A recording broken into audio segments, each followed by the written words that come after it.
ಪ್ರತಿ ಸಾಯಂಕಾಲಿನ ಸತ್ರದಲ್ಲಿ ನಾನು ಬಾಬನ ಮನೆ ಲಕ್ನೋದಿಂದ ತಮ್ಮೆಲ್ಲರ ಸಹೋದರ ಸಹೋದರಿಗಳಿಗೆ ವಿಶೇಷ ಅಭಿನಂದನೆ. ಈ ಲಾಕ್ಡೌನ್ ಸಮಯದಲ್ಲಿ ನಿಮ್ಮನ್ನು ಭೇಟಿಯಾಗುವ ಒಂದು ಗೋಲ್ಡನ್ ಚಾನ್ಸ್ ನಮ್ಮ ಲಕ್ಷ್ಮೀ ಬೆಹನ್ಜಿ, ಶಾರದಾ ಬೆಹನ್ಜಿಯವರು ನಮಗೆ ಒದಗಿಸಿಕೊಟ್ಟಿದ್ದಾರೆ. ಅದಕ್ಕೋಸ್ಕರ ಬಾಪ್ ದಾದಾ ಹಾಗೂ ತಾವೆಲ್ಲರಿಗೂ ಬಹಳ ಬಹಳ ಧನ್ಯವಾದಗಳು. ನಾನು ಕೋಶಿಶ್ ಮಾಡ್ತಿದ್ದೀನಿ, ಪ್ರಯತ್ನ ಮಾಡ್ತೀನಿ ಕನ್ನಡದಲ್ಲಿ ಹೆಚ್ಚು ಮಾತಾಡೋಕ್ಕಂತ. ವರ್ಷಾನ್ಗಟ್ಲೆ ಆಯಿತು ನಾನು ಹಿಂದಿಯಲ್ಲಿ ಕ್ಲಾಸಸ್ ಎಲ್ಲ ಮಾತಾಡ್ತಿರ್ತೀನಿ. ಅದು ನಾನು ಪುರುಷಾರ್ಥ ಮಾಡ್ತೀನಿ ಹಿಂದಿ ಕನ್ನಡದಲ್ಲಿ. ಓಕೆ ಅಕ್ಕವ್ರೆ, ಏನು ಹಿಂದಿಯಲ್ಲಿ ಮಾತಾಡ್ಲಿ? ಏನ್ ಮಾಡ್ಲಿ? ಏನಕ್ಕ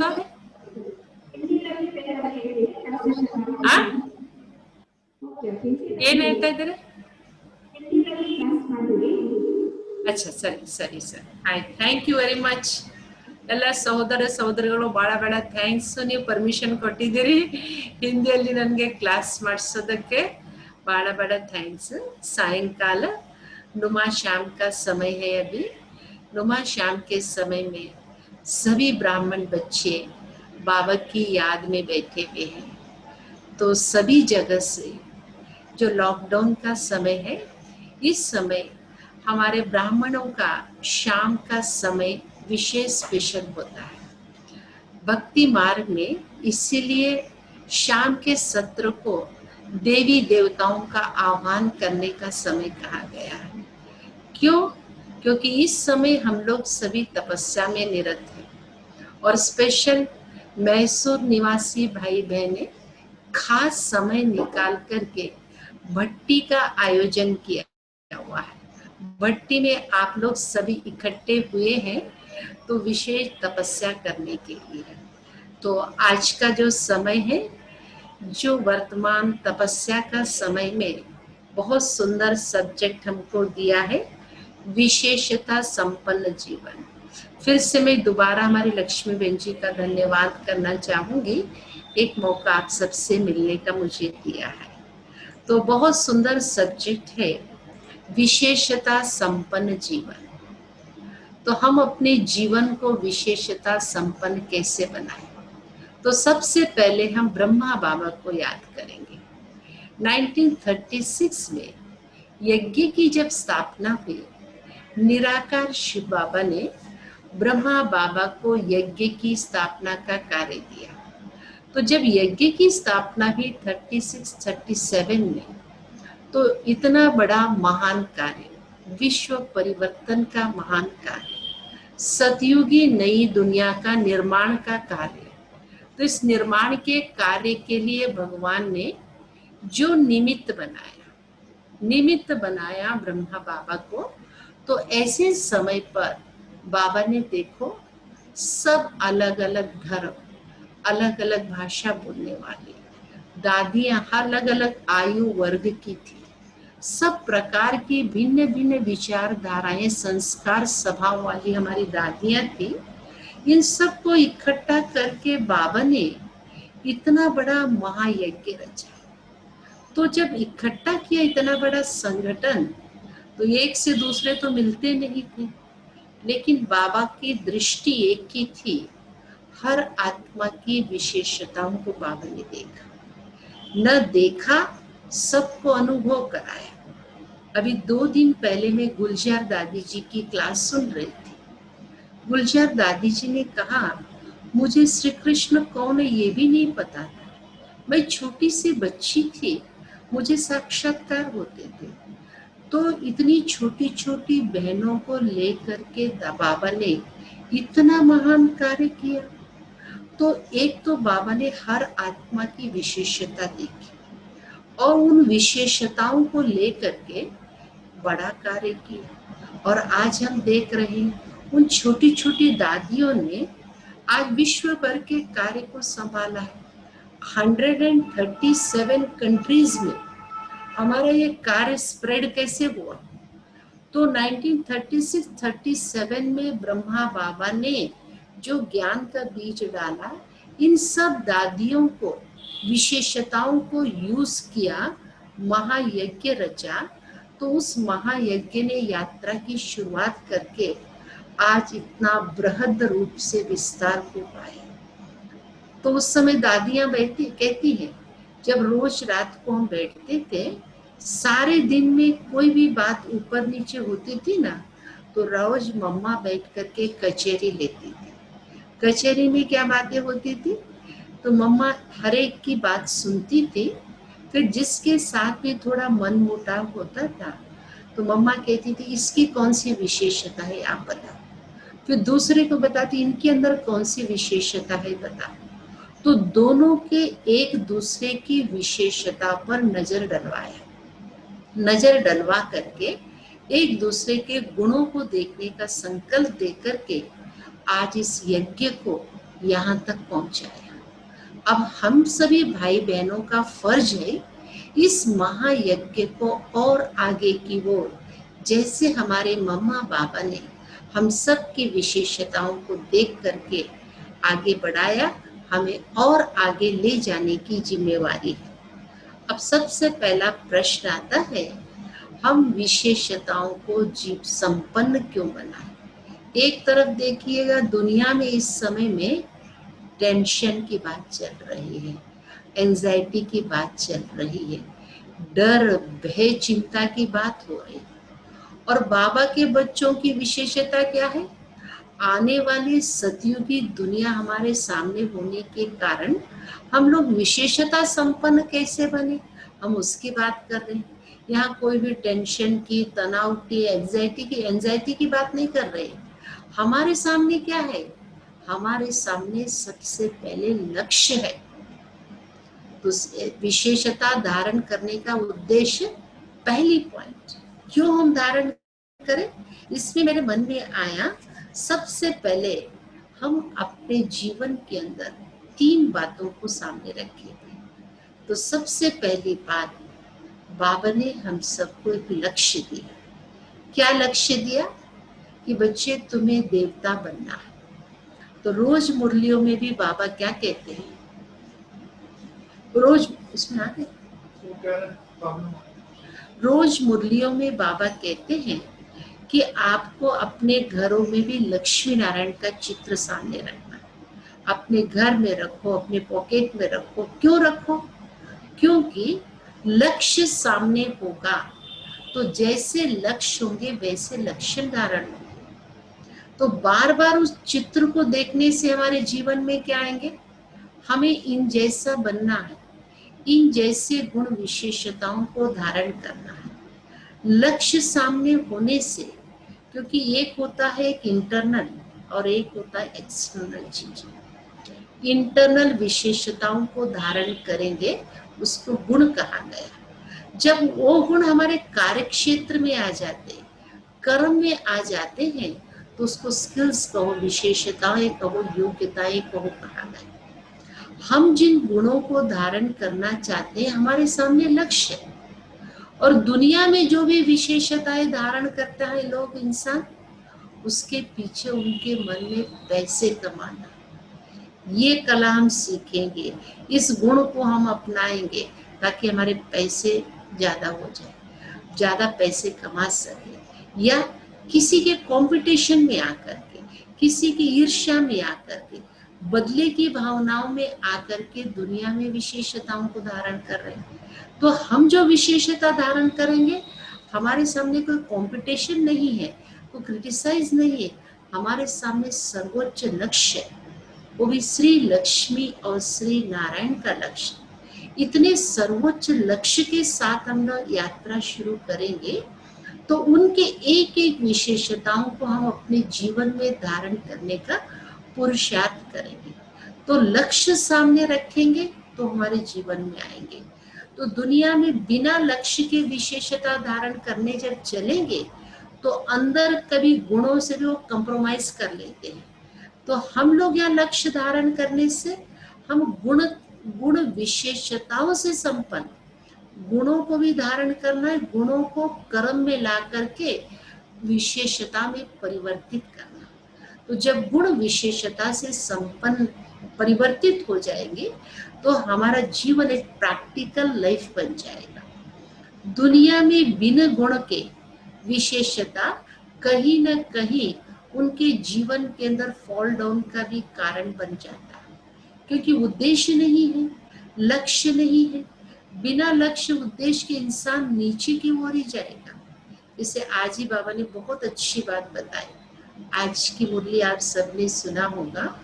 भल हॉस्पिटल बना रहे हैं, पैसा खर्च कर रहे हैं, लेकिन ड्रामा अनुसार उन आत्माओं को भी उतरती कला में, चढ़ती कला नहीं, उतरती कला में ही आना है। नीचे की ओर ही उतरेंगे, चढ़ नहीं पाएंगे। लेकिन हम लोग जो यहाँ धारण करेंगे, यहाँ कुछ भी सफल करेंगे, कुछ भी अपने जीवन में धारण करेंगे, उसका उद्देश्य ऊपर रहने वाले पिता परमात्मा की आज्ञा अनुसार। परमात्मा पिता की आज्ञा भगवान ने कहा है, इसीलिए लक्ष्य सामने होने के कारण हम जो योग्यताएं, हम जो विशेषताएं जीवन में धारण करेंगे, वो हमें लक्ष्य की ओर ले जाएंगे। दूसरे पॉइंट क्या है? पहली पॉइंट हमें याद रखना है, हमें लक्ष्य को सामने रख करके अपनी विशेषता।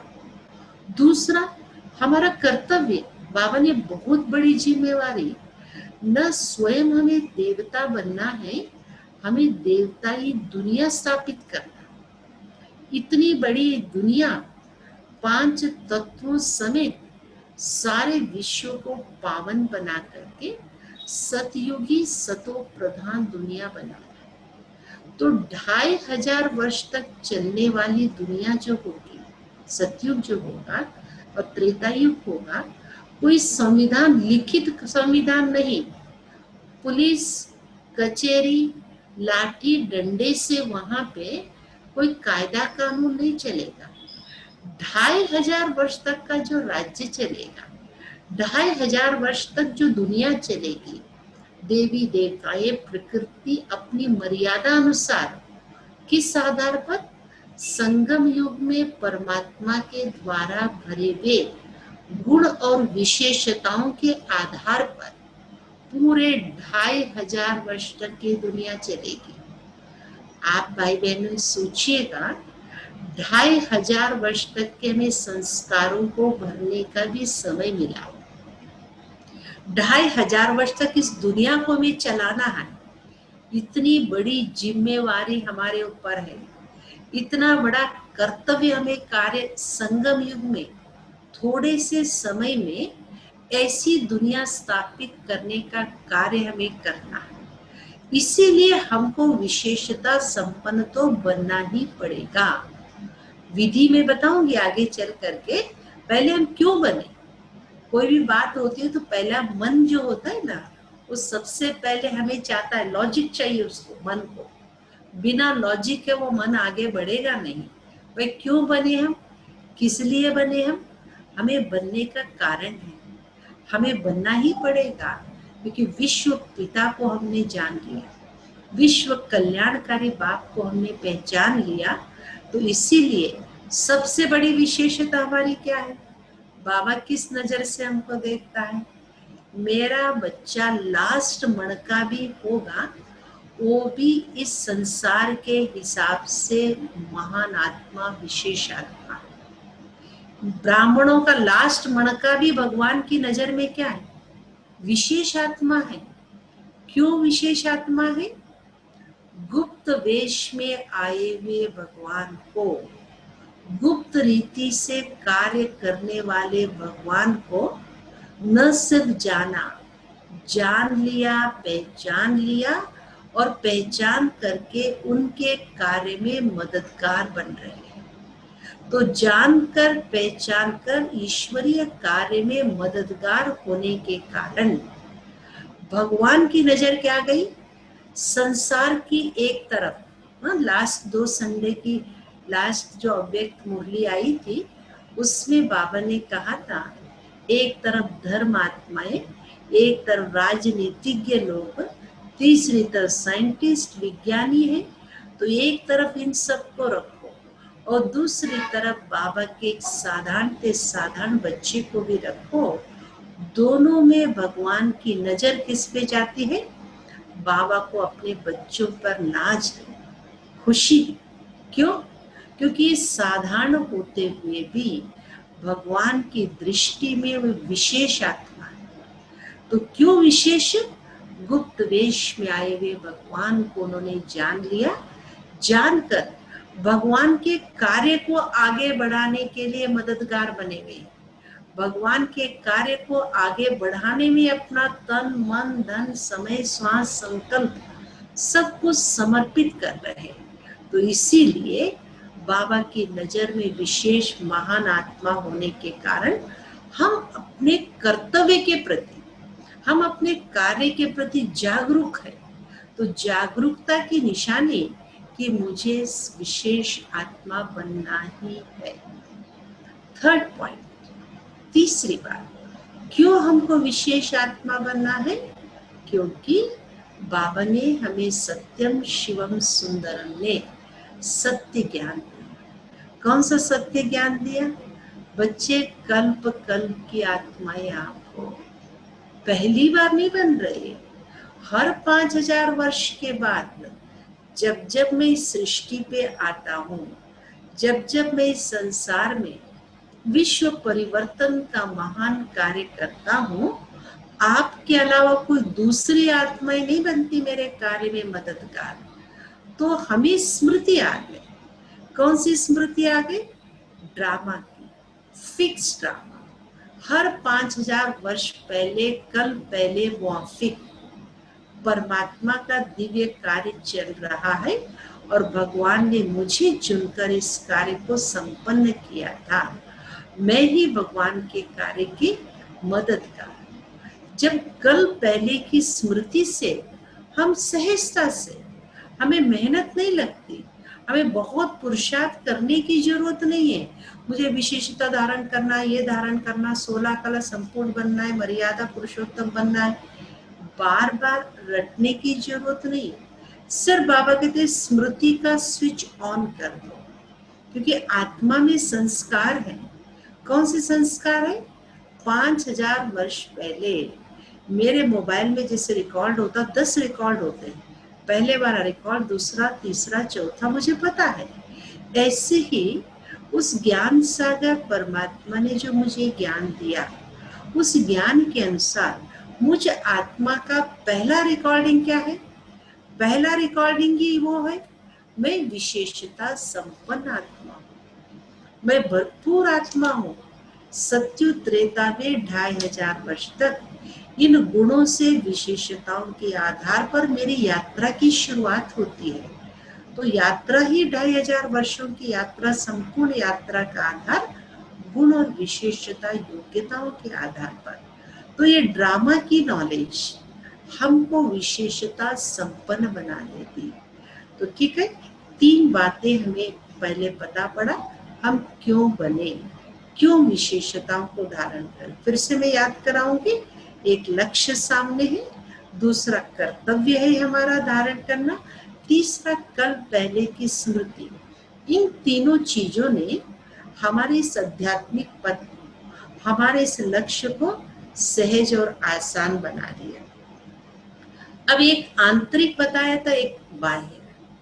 आंतरिक विशेषताओं में हमारा कईयों की नेचर होती है किसी को मदद करना, और इनबिल्ट है, वो पढ़ करके लिख करके नहीं, ऑटोमेटिकली एक दूसरे को सहयोग देना।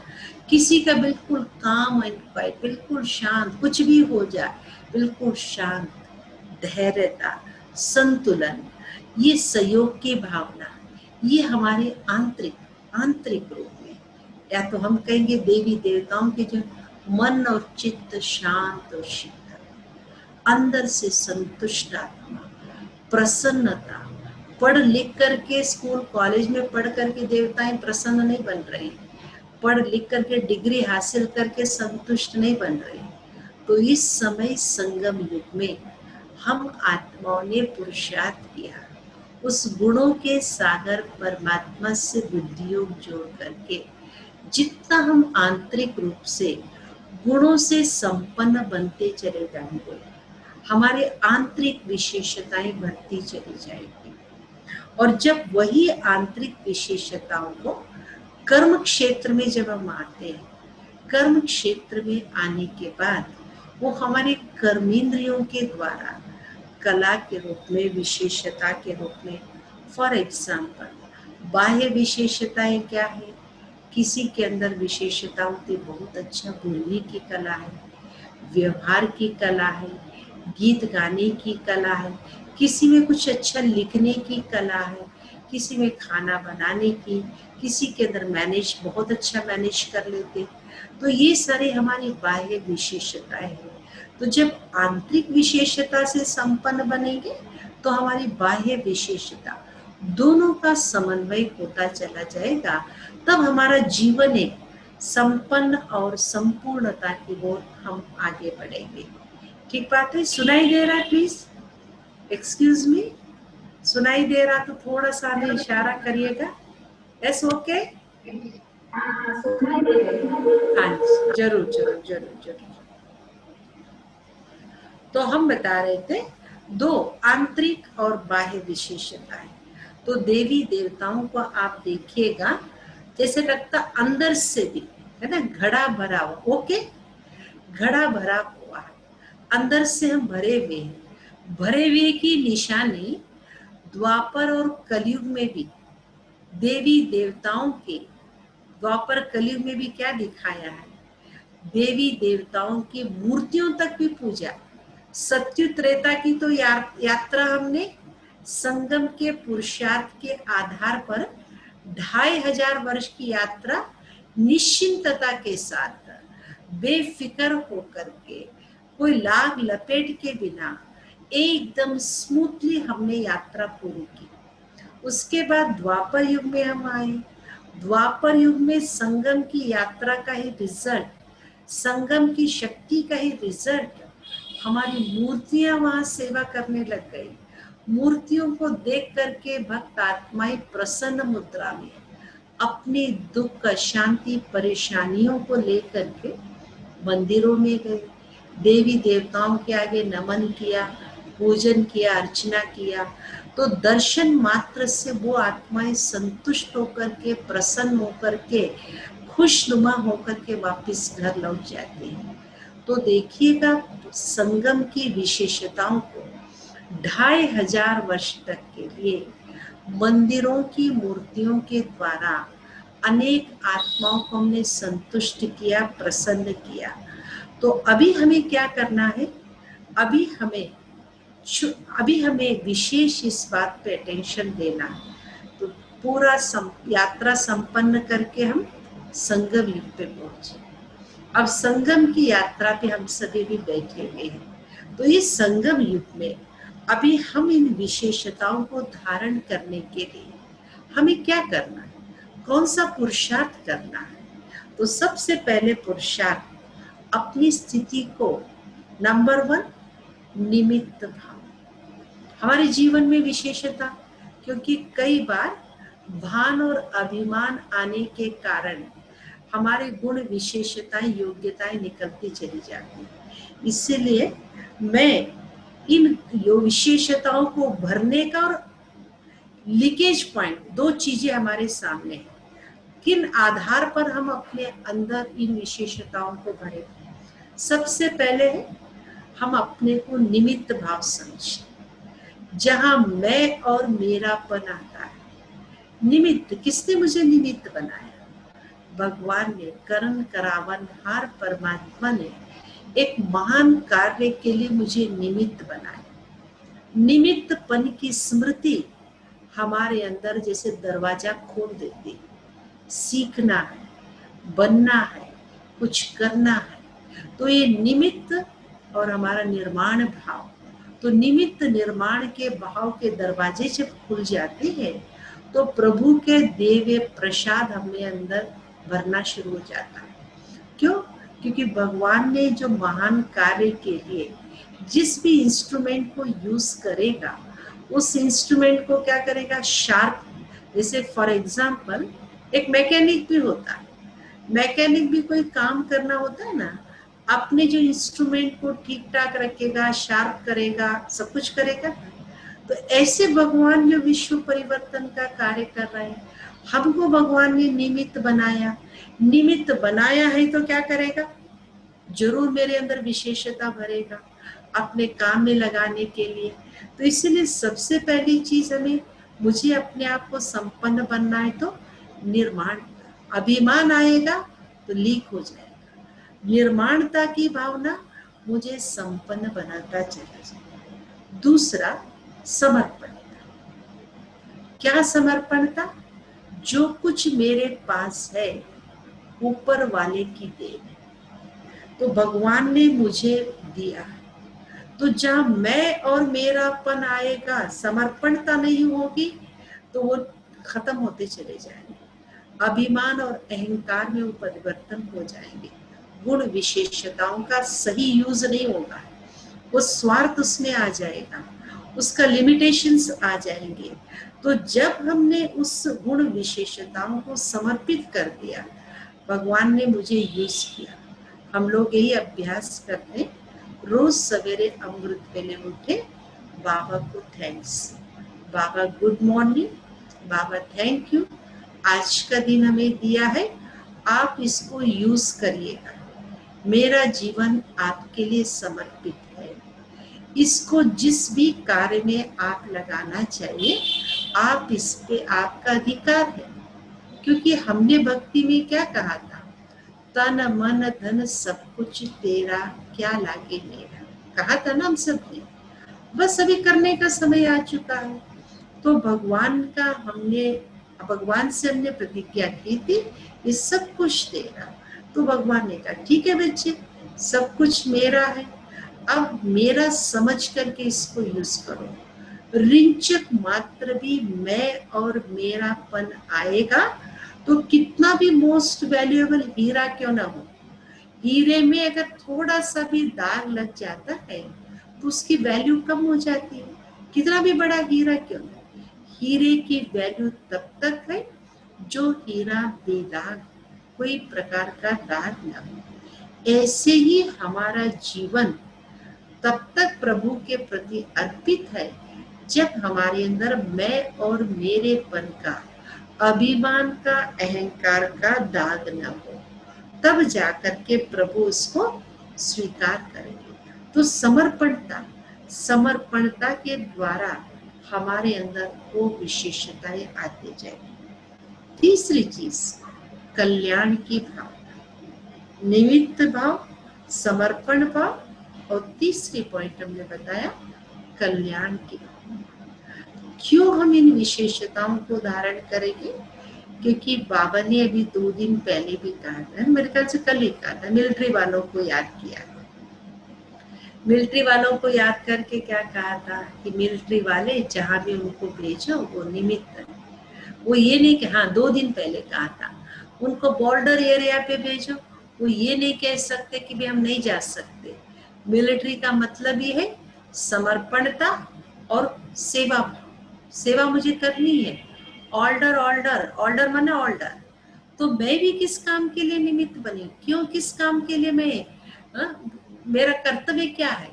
तो यहाँ भगवान ने हमें विश्व कल्याण की इतनी बड़ी स्टेज, अब आप सभी देखिएगा, लास्ट 84 ईयर से बाबा रोज बैठ करके हमें शिक्षाएं दे रहा है। ठीक बात है, रोज बाबा हमको शिक्षाएं दे रहा है, सावधानियां दे रहा है रोज। किस लिए दे रहा है, रोज हमें बाबा क्यों पढ़ा रहा है, हमारी पालना क्यों कर रहा है। बाबा पालना देने के पीछे कुछ तो कारण होगा ना, क्यों बाबा पालना दे रहा है। जैसे मिलिट्री वालों को रोज खिलाता, गवर्नमेंट खिलाती पिलाती, उनको पेमेंट देती, उनको सैलरी दे करके, प्रैक्टिस करा करके, ताकि अचानक हमारे सामने कभी युद्ध की स्थिति आ जाए, ताकि मिलिट्री को यूज करें। हो सकता, कई ऐसे मिलिट्री मैन को भी मैंने देखा है, अपनी लाइफ लॉन्ग में एक बार भी उनको लड़ने का मौका नहीं मिला था, फिर भी उनको ट्रेनिंग और उनको सैलरी दे करके गवर्नमेंट ने प्रैक्टिस कराया था। ऐसे भगवान ने आप और हम सबको इतने वर्षों से आप लोग सभी कई सालों से जुड़े होंगे, 10 भी होंगे, 5 भी होंगे, 2 साल से भी, 3 साल से भी, अलग अलग वर्षों से जुड़ेंगे। तो रोज भगवान हमें प्यारी मुरली सुना करके ज्ञान रत्नों से श्रृंगारित करते हैं, अष्ट शक्तियों से हमें सुसज्जित करते हैं। क्यों? इस कर्म क्षेत्र रूपी युद्ध क्षेत्र में जब ऐसा समय आएगा, उस समय पर हम सभी रूहानी वॉरियर्स को यूज करने के लिए भगवान ने हमको पहले से ट्रेनिंग दे रखा। तो मैं कहूंगी, ये जो वर्तमान समय, महामारी का समय, वायरस का समय, चारों तरफ इंसान भय, चिंता, परेशानियों के समय में चारों तरफ जो एक कोल्ड वार चल रहा है, भय चिंता में जो ग्रसित इंसान का कल्याण करने के लिए आप और हम सबको भगवान ने पहले से ही तैयार कर रखा है। हम भी रूहानी मिलिट्री है। हम रूहानी मिलिट्री की जिम्मेवारी क्या है? इस समय हम रूहानी मिलिट्री की जिम्मेवारी, जिस कर्तव्य के लिए हम निमित्त बने हैं, विश्व में शांति स्थापित करना, विश्व के अंदर सुख, विश्व के अंदर शक्ति, पवित्रता, प्रेम, इन सब को फैलाने का काम हम कैसे करें? इतनी बड़ी जिम्मेवारी बाबा ने दी है। तो इतने बड़े विश्व परिवर्तन के कर्तव्य के लिए कल्याण की भावना हमारे मन में नहीं होगी तो हम क्यों शांत स्वरूप बनेंगे? हम क्यों शक्ति स्वरूप बनेंगे? क्योंकि हमारे अंदर एक कल्याण की भावना जागृत हो गई। क्या जागृत हो गई? कि हमें विश्व कल्याण, विश्व पिता ने विश्व कल्याण के लिए निमित्त बनाया। और भाई बहनों, आप ये मान के चलिएगा, इस समय फुल फोर्स हमको रूहानी मिलिट्री बनना है। मिलिट्री बनने का, मिलिट्री मैन बनने का समय अभी है। अभी बन करके कुछ भी हो जाए, एक सेकेंड भी हम आलस्य और अलवेलेपन में ना आ जाए। सारे विश्व की रिक्वायरमेंट क्या है? हमें शांति चाहिए, हमें शक्ति चाहिए। मैं एक एग्जाम्पल बताना चाहूंगी। कुछ दिन पहले, लास्ट मेरे ख्याल से 8 दिन पहले की बात है, सवेरे सवेरे का समय हमारे पास फोन आया। हमारे इस लखनऊ सेंटर के बहुत अनन्य भाई है। तो उन्होंने कहा, दीदी हमारे दामाद की बहुत तबीयत, कोरोना वायरस हुआ, उनको दिल्ली लेकर के गए हैं, एक बड़े अच्छे हॉस्पिटल दिल्ली में एडमिट किया है और ऑक्सीजन लेवल बहुत कम है, डॉक्टर भी बड़े परेशान हैं, बस बाबा ही कुछ करेगा। तो फिर हमें कहा गया, तो फिर हमने क्या किया, तुरंत अपने बहनों को कहा थोड़ी देर के लिए सब काम छोड़ दो। सब काम छोड़ करके, मैं भी सवेरे का समय सब छोड़ करके हम बाबा के कमरे में जा करके बैठ गए। हमने 1 घंटा बैठ करके विशेष योग का दान दिया और दिन में भी हमने प्रैक्टिस किया। हमने दिन में भी उस आत्मा के प्रति योग के वाइब्रेशंस देना शुरू किया। फिर हमने शाम को उनका मैसेज आया, दीदी बिल्कुल ऑक्सीजन लेवल कम हो गया था, लंग्स में ऑक्सीजन ही नहीं जा रहा था, लेकिन बाबा की कमाल, आप सबके योग के वाइब्रेशंस अभी देखो बिल्कुल अभी ऑक्सीजन लेवल भी ठीक हो गया। एक डेंजरस जो लेवल था उसको उन्होंने क्रॉस कर लिया। तो मेरा कहने का भाव क्या है, हम विश्व कल्याणकारी, यही समय है जो इतने वर्षों से भगवान से हमने सीखा है, पढ़ा है, लिखा है, वो सब स्प्रेड करने का समय, देने का समय। हम सभी भविष्य में सतयुग में देवता बनेंगे, लेकिन देने का काम कहाँ करेंगे? देने का काम अभी हमें संगम युग पर करेंगे। कैसे करेंगे देने का काम? जितना मैं आत्मा गुण विशेषताओं से संपन्न भरपूर रहूंगी, भरी हुई चीज ही देती है, आधी चीज नहीं दे पाएगी, खाली चीज नहीं दे पाएगी। तो हमारा लक्ष्य देवता बनना है तो भरने का समय है। अभी जितना भी भरना चाहो भरने का समय है। हमारे पास ऐसे कई ऐसे एग्जाम्पल्स इस लॉकडाउन के अंतर्गत हुए कैसे बाबा ने हम रूहानी मिलिट्री को यूज करके कईयों की लाइफ को बचाया, जीवन को बचाया है। एक भाई हमारे पास आया, दोपहर का समय था, कुछ दिन पहले की बात है। दोपहर में 2 बजे हम भोजन करने बैठे हुए थे, आ करके कहा घंटी बजाए। हमने कहा 2 बजे का समय भाई हमारा सेंटर बंद होता है, आज शाम को आइएगा। तो उन्होंने कहा दीदी दरवाजा आप खोलिएगा, मैं इतना पेन में हूँ, इतना मैं डिप्रेशन में हूँ। मैं साइनाइड की गोली अपने जेब में दिखाया उसने, साइनाइड की कैप्सूल को मैंने जेब में रखा है, अगर यहाँ हमें राहत नहीं मिले, यहाँ हमें सोल्यूशन न मिलेगा तो मैं इसको खा करके सुसाइड कर लूंगा। एक जॉब करने वाला भाई था, अच्छा एक प्रैक्टिस करने वाला भाई था, जॉब अच्छी जॉब थी उसकी।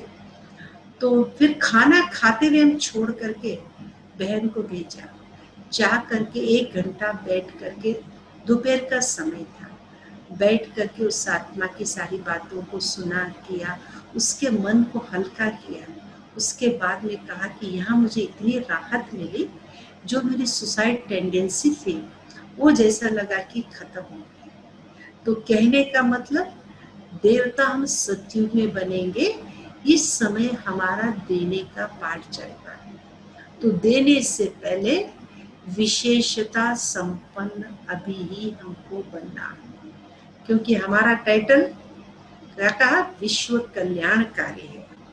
तो विश्व कल्याणकारी है इन 3 चीजों को, निमित्त भाव, समर्पणता और कल्याण की भावना, ये हमारा जैसे बुद्धि का दरवाजा खुल जाता है, इससे अंतर आत्मा में शक्तियां बढ़ती चली जाती। लेकिन बाबा ने हमको ये भी ज्ञान दिया, माया भी कम नहीं है, वो भी धीरे धीरे क्या करती है, लास्ट संडे की मुरली थी ना, फुल फोर्स से जोर लगाती है।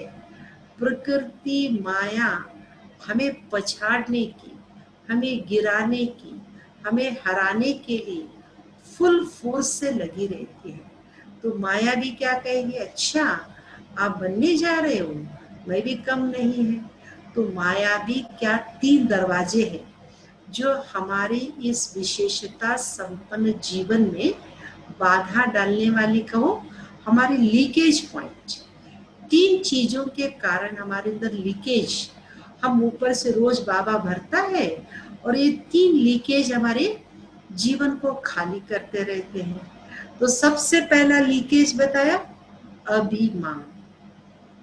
जहां मेरे अंदर अभिमान, अभिमान मीन अभी मानो, अभिमान माना अभी अभी मुझे मान मिले, सम्मान मिले, मुझे मुझे रिगार्ड मिले, रिस्पेक्ट मिले। जो ये अभिमान हमें क्या जागृत करता है, मान शान। मुझे अभी भी लोग माने मैं बहुत अच्छा हूँ, अच्छी हूँ, मुझे माने समझे, मुझे कोई समझता नहीं है, मुझे समझे। ये अभिमान पहली लीकेज पॉइंट है। जब तक इस लीकेज को हम नहीं भरेंगे, कितना भी अंदर, जैसे एग्जाम्पल, घर में पानी की टैंकी फुल पानी भरा हुआ है, अगर बूंद बूंद भी टपक रहा होगा, बूंद बूंद भी लीक हो रहा है, तो एक दिन क्या हो जाएगा, वो टैंक खाली हो जाएगा। तो ऐसे ही मेरे प्यारे भाई बहनों, तो बूंद बूंद का भी हम अटेंशन रखें, कहीं अभिमान के कारण हमारी मन बुद्धि लीक न हो जाए। तो इसीलिए इसके ऊपर फुल अटेंशन। दूसरी पॉइंट, मैं और मेरापन, जो विशेषता है, योग्यता है, मेरे अंदर है, किसी और के अंदर नहीं। कंपैरिजन, कंपटीशन, क्रिटिसाइज, ये कंपैरिजन, क्रिटिसाइज, कंपटीशन, भगवान ने चाहे कितने भी मेरे अंदर योग्यता विशेषता भरी भी हो, ये लीकेज पॉइंट धीरे धीरे धीरे धीरे क्या करेगा, बुद्धि रूपी खजाने को खाली कर देगा। इसीलिए कभी भी मैं और मेरापन नहीं। इसलिए देखो बाबा ने पहले दिन से लेकर आज तक रोज मुरली पढ़ो, रोज की मुरली में पहला लेसन जरूर पक्का करते हैं। बताइए भाई बहनों, जब हम पहले दिन आए थे बाबा के घर में, पहला लेसन क्या था? मैं देह नहीं हूं, मैं आत्मा हूं। और लास्ट लेसन क्या था? इस संडे बाबा ने क्वेश्चन पेपर तो आउट कर दिया है ना। लास्ट क्वेश्चन क्या था? लास्ट क्वेश्चन था बाबा का कि बच्चे, लास्ट क्वेश्चन बाबा ने यही हम बच्चों को कहा कि आत्मा बन करके जाना है। पहला क्वेश्चन था मैं देह नहीं, मैं आत्मा हूं। और लास्ट क्वेश्चन, मुझे आत्मा बन करके वापस जाना है। तो हमारी इस यात्रा में जिस दिन हम बाबा के बने और जिस दिन मुझे यहाँ से वापस जाना है, लास्ट लेसन मेरा होगा कि मुझे बन करके जाना है। वो जो यात्रा, तो मैं आत्मा और रोज इस बीच में रोज बाबा एक एक स्वमान देता। मैं आत्मा तो हूँ, मैं कौन सी आत्मा हूँ? मैं खुशबूदार हूँ। दूसरे दिन बाबा कहेगा मैं चमकता हुआ सितारा। तीसरे दिन बाबा कहेगा बच्चे आप तो रूहानी पतंगे हो।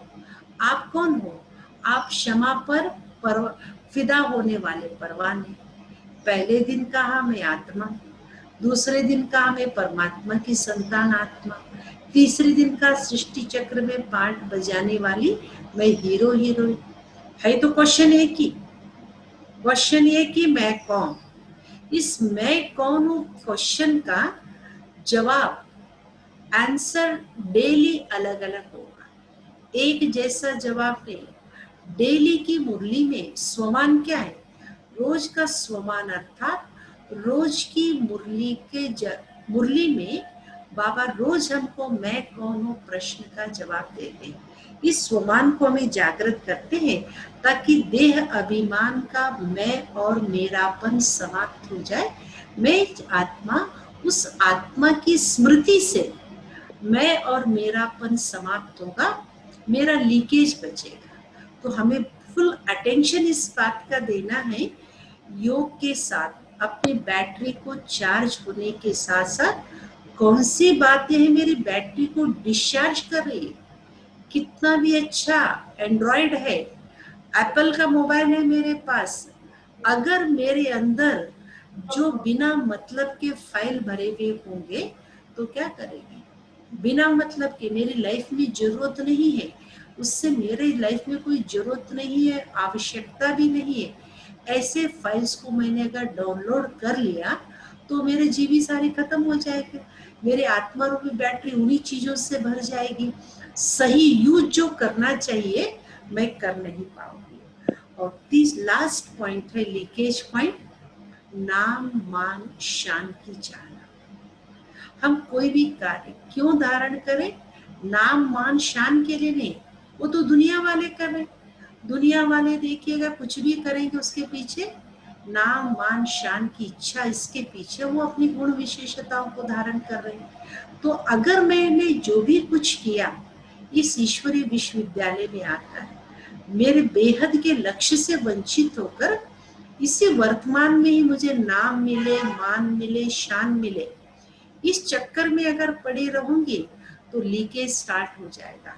क्योंकि प्रभु का दिया हुआ प्रसाद ही तो मैं बांट रही हूँ, मेरी अपनी चीज तो मैं किसी को दे नहीं रही हूँ। जो गुण विशेषता भी किसने भरा है? भगवान ने भरा है मुझे। आपने महारथी को देखा हो ना, हाथी को, हाथी को महारथी कहा गया। हाथी की चीज में कुछ भी दे तो वो क्या करेगा? ऊपर माउथ। आप जो भी चीज उसको पकड़ाओ तो ऊपर माउथ को दे देता है, वो खुद यूज नहीं करेगा। तो ऐसे हम इस रूहानी योद्धा महारथी अगर हम बनना चाहते हैं तो महारथी बनने के लिए हमको क्या करना पड़ेगा? सब कुछ समर्पण करके नाम मान शान, प्रभु का दिया हुआ प्रसाद। आज मेरे अंदर जो भी कुछ है वो प्रभु का प्रसाद है, ये मेरा नहीं है। तो मेरा होगा तो मेरी चीज पे भान अभिमान होगा, भगवान की दी हुई चीज मैं दे रही हूँ। ऐसे भी देखो भक्ति मार्ग में क्या करते हैं, प्रसाद जो होता है ना वो बांट करके खाया जाता, अकेले नहीं खाते। तो मेरे पास जो विशेषता योग्यता है वो प्रभु का प्रसाद है, तो प्रभु का प्रसाद है, बांट करके मुझे खाना है, तो लीकेज पॉइंट बंद हो जाएगी। तो अभी हम सभी देखा है मधुबन महायज्ञ को, महायज्ञ में हमने अपनी आंखों से ही देखा है बाबा के कई ऐसे, जैसे फॉर एग्जाम्पल मैं बताऊंगी, साउंड डिपार्टमेंट वाले, ऑडियो वाले, वीडियो वाले, आप देखिएगा वो जब आए थे थोड़ी सी कोई अच्छाई उनके पास, एक विशेषता थी उनके अंदर, उन्होंने ईश्वरीय कार्य में लगाया, लेकिन आज बाबा ने उनको क्या कर दिया, विशेषता संपन्न बनाया। छोटी सी गुण विशेषता कलाएं जो थोड़ी सी भी थी, उन्होंने ईश्वर के कार्य में समर्पित किया, भगवान के कार्य में उस गुण विशेषताओं को यूज किया, और आज उसका रिजल्ट क्या है, चाहे टोली डिपार्टमेंट वालों से पूछिएगा आप, चाहे एकोमोडेशन वालों से पूछो, ट्रांसपोर्ट वालों से पूछो। हम तो जब सेवा पे जाते हैं तो सेवा पे जाते हैं तो सब मधुबन वालों से नजदीक से मिलने का एक मौका मिलता है, तो उनके कार्य का जो परफेक्शन है, उनके कार्य के जो एक्सट्रीमनेस है, संसार के कोई मैनेजमेंट इंस्टीट्यूट में भी ऐसे नहीं सिखाते होंगे, उतनी विशेषता योग्यता हर आत्मा में भरी हुई। तो मैंने ये देखा, जब हमारी छोटी सी चीज भी हम बाबा के कार्य में समर्पित कर देते हैं, और बाबा उसमें इतनी गुण विशेषताओं से में संपन्न बना देते हैं। क्यों? क्योंकि बाबा का कार्य है, बाबा अपने कार्य के लिए हम सबको निमित्त बनाया हुआ है।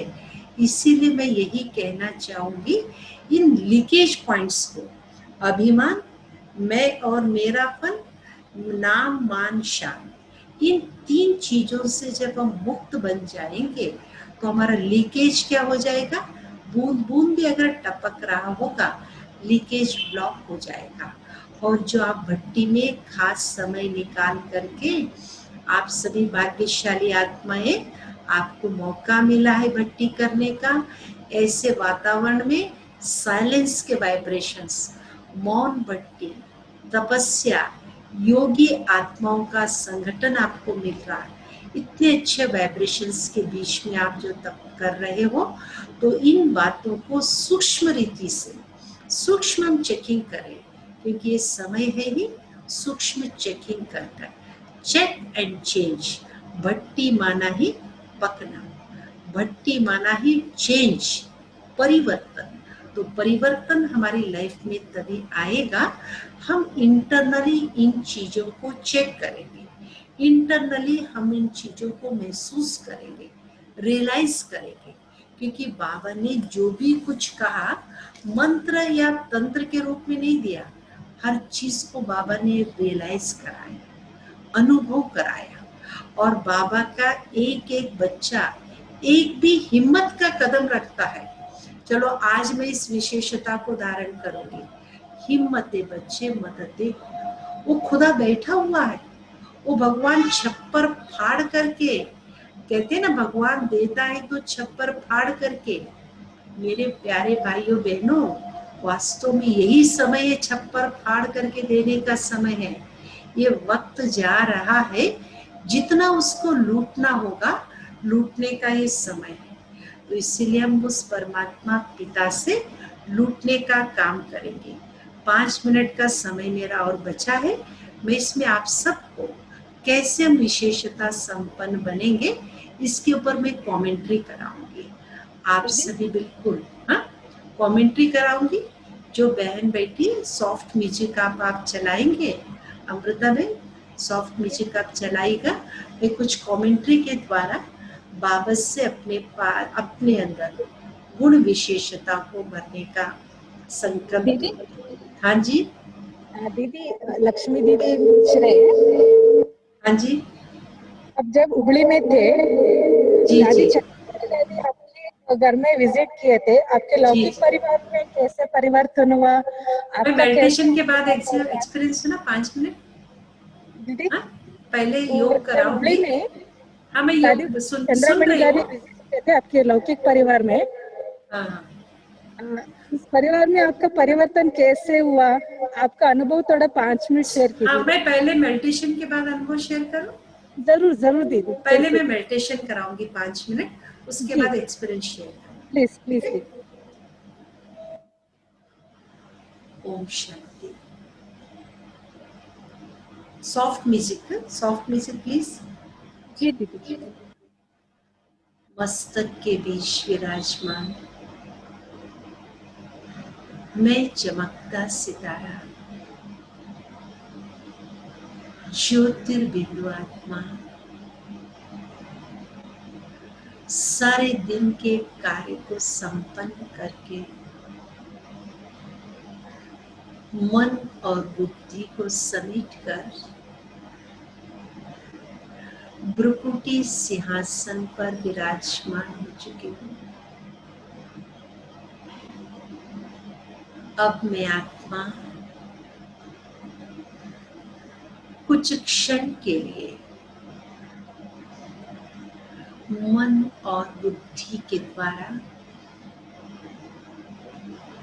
धीरे धीरे इस 5 तत्वों की दुनिया से पार मेरे चारों ओर जो कुछ दिखाई दे रहा है, इन सब बंधनों से मैं डिटैच होकर बिल्कुल हल्की डबल लाइट मैं ऊपर की ओर जा रही हूँ। सूर्य चांद तारागणों की दुनिया से पार एक ऐसा देश जहाँ अनंत सितारे दूर दूर तक सितारे ही सितारे नजर आ रहे हैं। मैं स्वयं चमकता सितारा इस सितारों की दुनिया में असीम शांति का अनुभव कर रही हूँ। जहाँ तक मेरी नजर जा रही है, शांति और सितारों का झुंड दिखाई दे रहा है। इन सब सितारों में एक दिव्य सितारा, विशेष सितारा एक अलग से रोशनी बिखेर रहा। वो मेरे प्यारे शिव बाबा,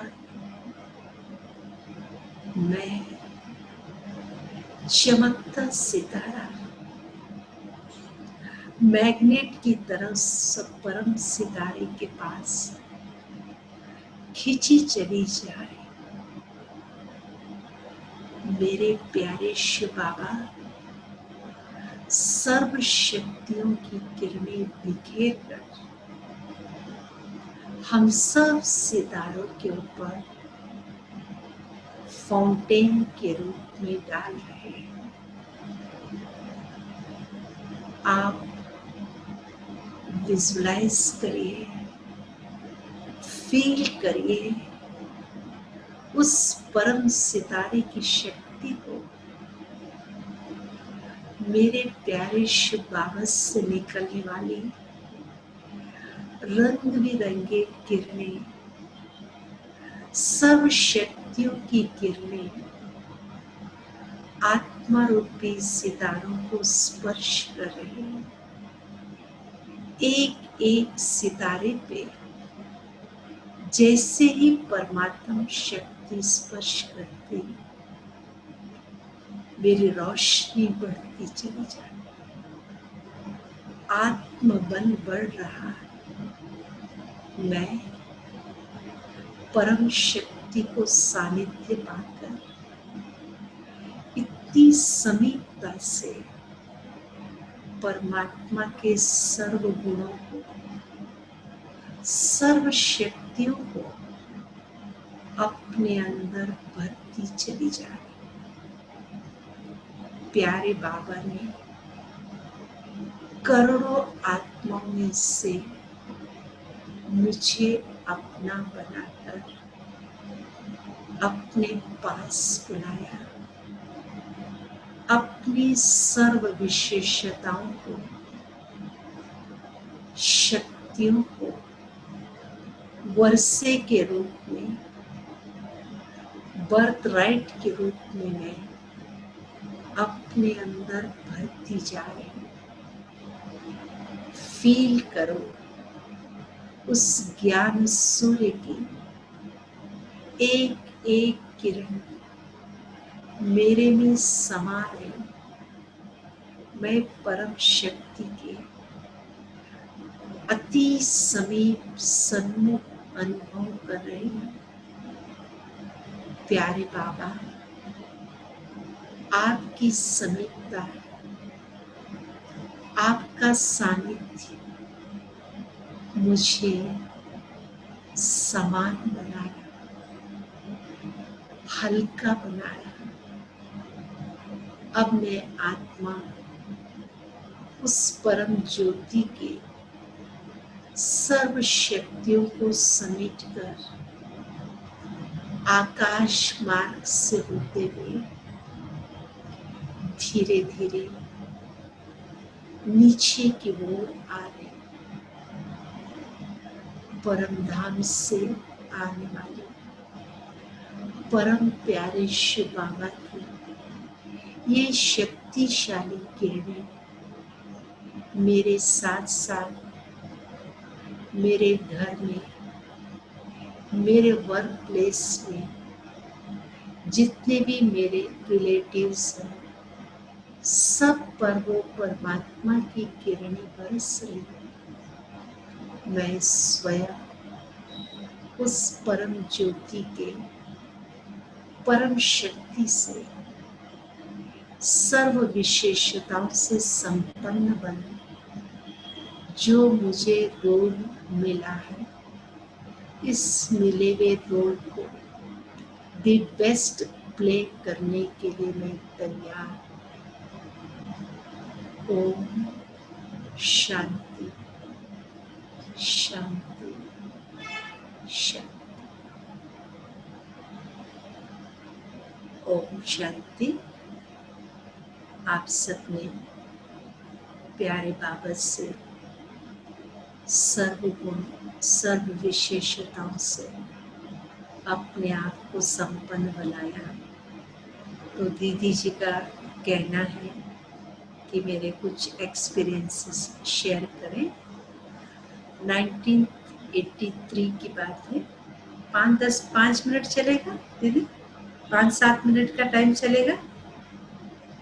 हेलो, 5-7 मिनट प्लीज। हाँ, 5-7 मिनट का टाइम लो। चलेगा दीदी, चलेगा। ठीक। तो सबसे पहले मैं बताना चाहूँगी, फर्स्ट मेरा ब्रह्मा कुमारी की मीटिंग 1978 में हुबली में एक ग्लास हाउस में प्रोग्राम रखा हुआ था। फर्स्ट अभी हम छोटे थे उस समय में, 78 की बात है।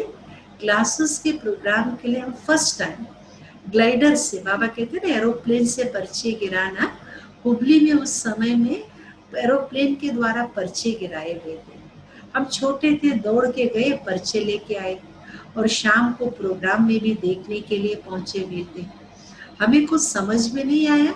वाइट ड्रेस पहने हुए थे, इंडियंस भी थे, फॉरेनर्स भी बहुत सारे थे।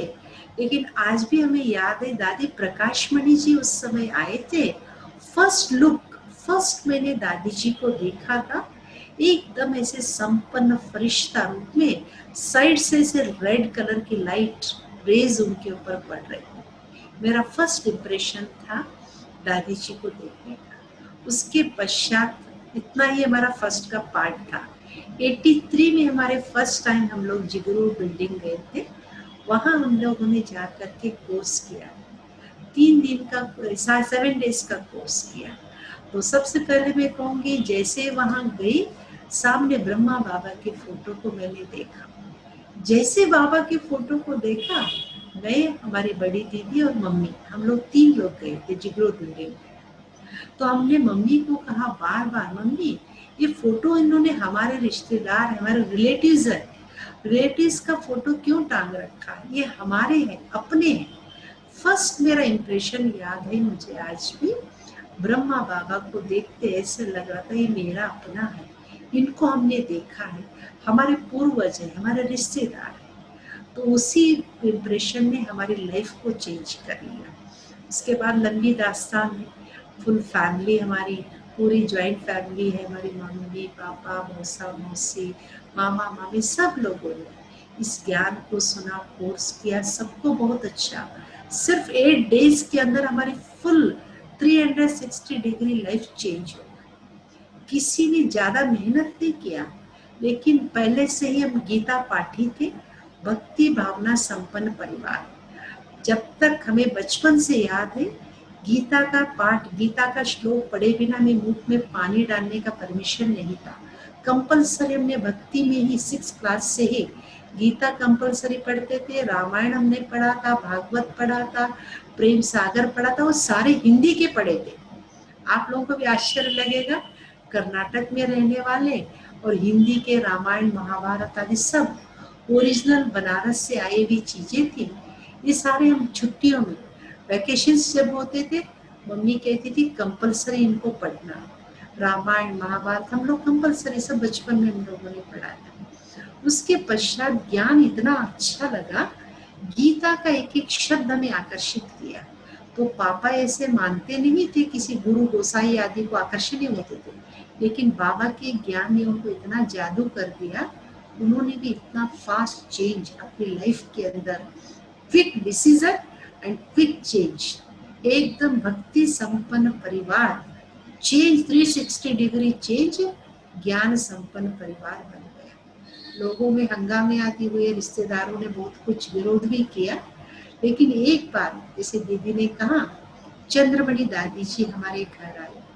घर आकर के हम बहनों को, कुमारियां थी, तो आ करके हमारे पापा को हमने कभी भी रोते हुए हमने कभी नहीं देखा था।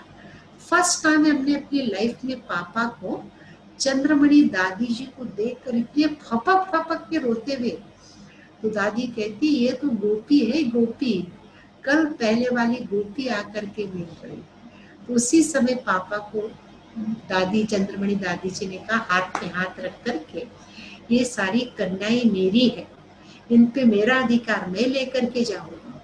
दादी ने कहा हाँ, पापा ने कहा हाँ दादी जी क्यों नहीं, आपका अधिकार है।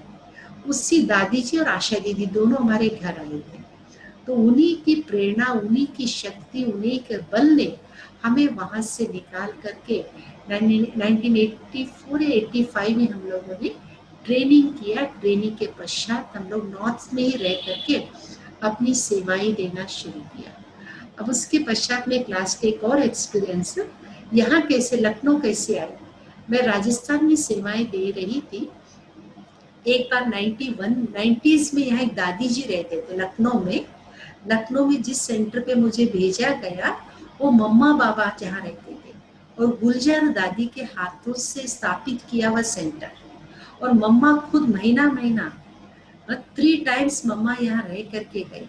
साकार में ब्रह्मा बाबा भी आए हुए। तो ऐसे सेंटर पे एक दादी जी रहती थी, उनकी दादी जी ने शरीर छोड़ा, कोई बहन नहीं थी। दादी प्रकाश मणि जी ने मुझे कहा आपको लखनऊ जाना है। हम छोटे थे उस समय, 30 इयर्स बैक। हमने कहा दादी जी मैं और लखनऊ, मैं तो, मुझे हिंदी बोलना नहीं आता, लखनऊ तो कैपिटल है, और जितनी भी कैपिटल की वीआईपी सेवा आदि हजरतगंज सेंटर से होती है, मैं हिंदी बोल नहीं पाऊंगी तो मैं लखनऊ कैसे जाऊंगी। तो मैं दादी के सामने आई नहीं। 1 साल तक मैं छिपी रह गई, छिप करके माउंट आबू तक नहीं आई। 1 साल के पश्चात दादी जी ने किसी और बहनों को भेजा था यहाँ पे। 1 साल के पश्चात मैं शिविर की पार्टी लेकर के आई थी। उस समय बीकानेर, राजस्थान में बीकानेर में रहती थी। शिविर सारा पूरा करके गोसुन कमसुन की दादी जी से टोली लेने में पहुंची। दादी जी सभी बस में सामान लगा था, सारे हमारे वीआईपीज बैठे थे, सारे अटैची लग चुकी थी। जाते समय दादी ने मेरा हाथ पकड़ा, हाथ पकड़ के कहा अभी तुम्हें नहीं जाना है, वापस लखनऊ नहीं जाना, बीकानेर नहीं जाना, तुम्हें लखनऊ जाना है। हमने कहा दादी मेरा सामान सारा रखा हुआ है, मेरा नहीं, मैं दे दूंगी सामान, साना वाहन उतार लो, सब भाई बहनों को जाने दो। इस तरह से हमने देखा बड़ों के त्रिकालदर्शी दृष्टि, तीनों कालों को, तीनों लोगों को जानने वाली हमारी दादियों ने कैसे हमारे भविष्य को हम नहीं जानते थे, हमारे बारे में हमें पता नहीं था, लेकिन दादियों ने जान करके यहाँ की सेवा के लिए भेजा और बाबा ने निमित्त बना करके यहाँ की बहुत अच्छी सेवा कराई। और लास्ट नवंबर की एक बात मैं जरूर बताना चाहूँगी, लास्ट नवंबर हम लोगों ने एक जमीन लिया था रिट्रीट सेंटर के लिए, गुलजार उपवन नाम उसका दिया हुआ। तो अक्टूबर में हमने उसका फाउंडेशन स्टोन रखा था। हमने हंसा बहन को कहा दादी जी को ले आना, 2 अक्टूबर को हमने प्रोग्राम रखा। तो हंसा बहन ने कहा हम तो लंदन में आ नहीं पाएंगे, तो हमने कार्ड छपवाया, सब कुछ वीआईपी आदि, ब्रिजमोहन भाई जी और हमारे आशा दीदी को बुला करके, क्योंकि दादी जानकी जी का आना असंभव कहा उन्होंने, आ नहीं पाएंगे तो फिर कभी चक्कर लगाएंगे। तो हमने कहा चलो फाउंडेशन डालना ही है, और सबको सारे वीआईपीज को कार्ड बंटवाया, टोली बांटी, सब कुछ हुआ, टोली पैकिंग हो गया। सिर्फ 6-7 दिन पहले इतनी लखनऊ में बारिश, इतनी बारिश, इतनी बारिश, टेंट वाला ने कहा दीदी यहाँ तो टेंट लग ही नहीं पाता, हम तो टेंट लगा नहीं पाएंगे यहाँ पे, आपके प्रोग्राम को आप पोस्टपोन करिएगा। हमने कहा सबके एयर टिकट बने हुए हैं, ललित भाई को भी आना था, मधुबन से भी आना था, गुजरात से, कर्नाटक, सब जगह से भाई बहनों को आना था। हमने कहा कैसे होगा ये सारा, कहते नहीं हम तो टेंट लगा ही नहीं पाएंगे, आपका प्रोग्राम बारिश में कैसे होगा। कभी भी अक्टूबर में इतनी बारिश लखनऊ में नहीं होती, लास्ट सितंबर तक की बारिश होती है, लेकिन इतनी बारिश हो गई, टेंट वालों ने मना किया। तो हमने ब्रिजमोहन भाई साहब को कहा भाई साहब टेंट वाला मना कर रहा है, आप लोगों की टिकट कार्ड सारे छप गए, बट चुके हैं। भाई साहब ने कहा बहन जी क्या करे ड्रामा, आप पोस्टपोन करिएगा। तो हमने पोस्टपोन कर, उस समय तो कैंसिल करके माउंट आबू, हमारा सेवा का टर्न था, माउंट आबू चले गए। तो माउंट आबू जाकर बाबा से मिलन मुलाकात हुई। रिटर्न लौटते समय हमने ऐसे हंसा बहन से बात की, हमने कहा हंसा बहन देखो दादी के कारण हमारा प्रोग्राम कैंसिल हो गया है, क्या पता ड्रामा कहता होगा दादी जी को ही आना होगा।